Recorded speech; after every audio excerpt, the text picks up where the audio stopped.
Greetings, my fellow normies. This is Scott again with Just a Normie.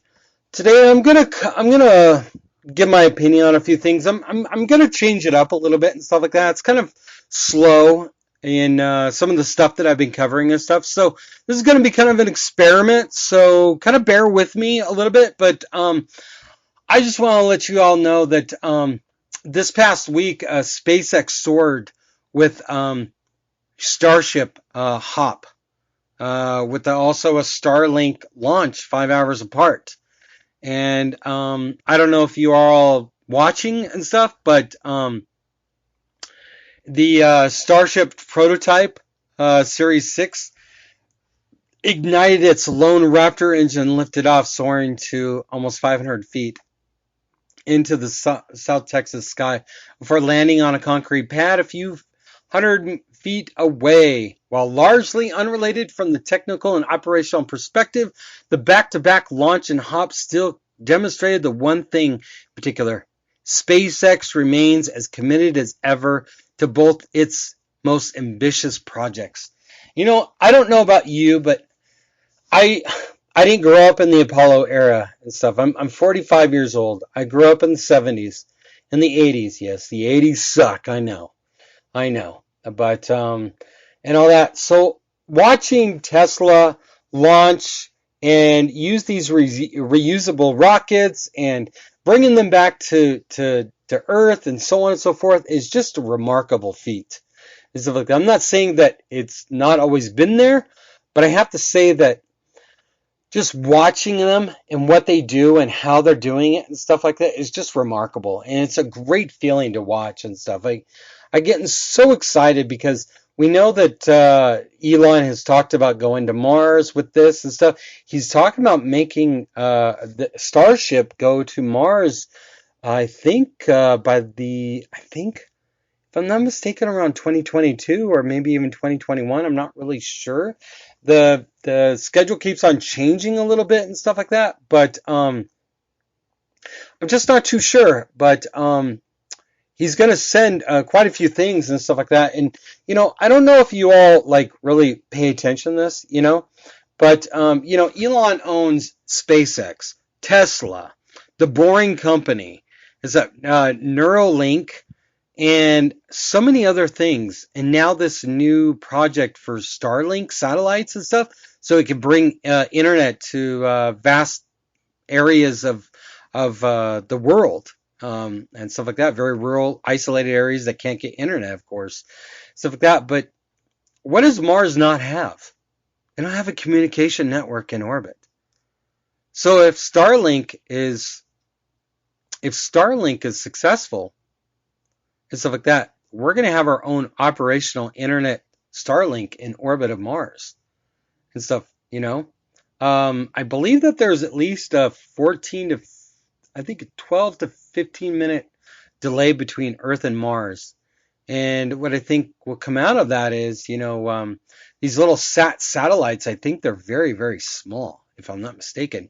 But he wants to have approximately something like 1,100, 1,200 Starlink satellites in orbit and stuff like that. And he just launched another 60 and stuff. I think that makes it total around 590 satellites, I think, totally launched. And I think they've only lost maybe 8, but they were intentionally lost and to maneuver into position. You got to realize that SpaceX, a lot of what they do and stuff like that might look accidental, but they are really about crunching numbers and experimenting with failure and doing even intentional failure so that they can get the numbers, get the research and so on and so forth. And I think it's ingenious. I think it's smart, and another thing too is this Starship is huge. It is maybe 2.5 times the size of Saturn V, which was the largest ever rocket and stuff. I also want to say too that he's got the boring machine and stuff like that, and I'm not sure if the boring machine could go in one Starship, but it looks like it could. But Maybe instead, maybe sending it in pieces and stuff like that. But I think that, Elon has really talked about um, how he wants to set up Mars and so on and so forth, and the first colonies and all that.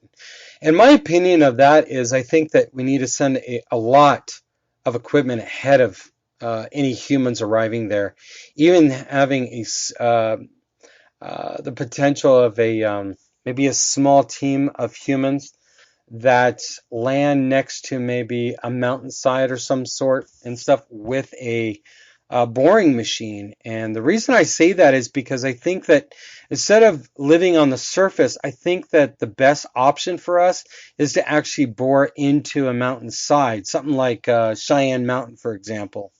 If you don't know what Cheyenne Mountain is, it's where the Air Force is and stuff, and they monitor a lot of satellite information and stuff around the Earth and threats and stuff like that. North America and South America threats and so on and so forth. But in the Cold War days, it was also a continuation of government. And it's all self-sufficient. It doesn't need anything from the outside helping it and stuff. And apparently, from my understanding, you can go 35 to almost 50 years self-contained. I don't know what the number is of how many people, but my understanding that all of Congress, its families, its staffs, stuff like that, including the White House and stuff, could all fit in there. And that's a lot, including all the different departments. So surviving for 35 years, you know what I'm saying? And how did they do that? They did that with boring machines. So I think that the best way to go about that is probably that way.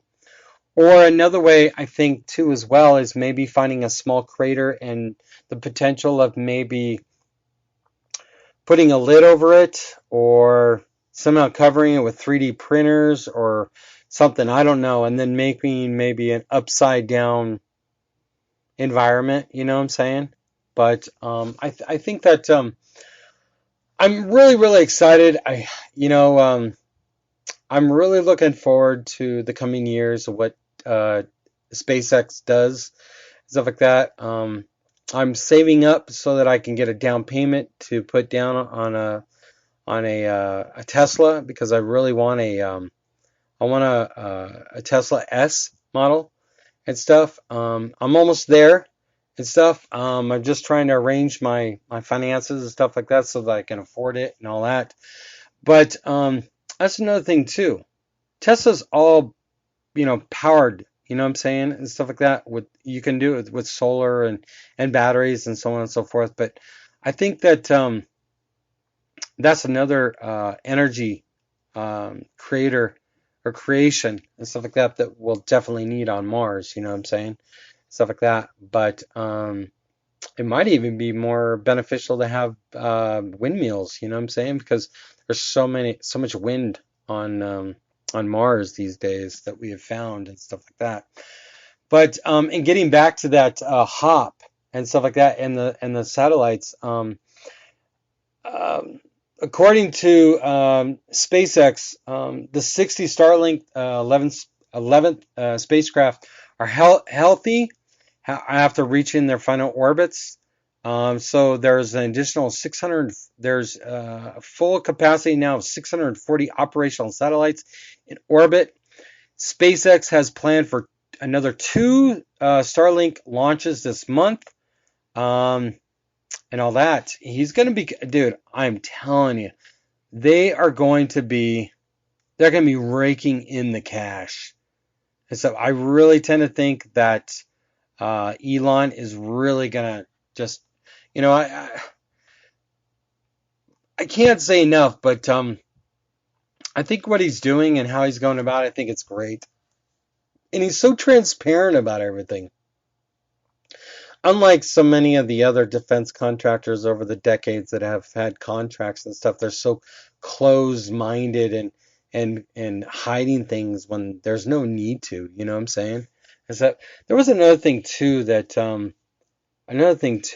I wanted to mention as well too. You remember anybody hear of Elon's Hyperloop and stuff like that? It's kind of like an updated train.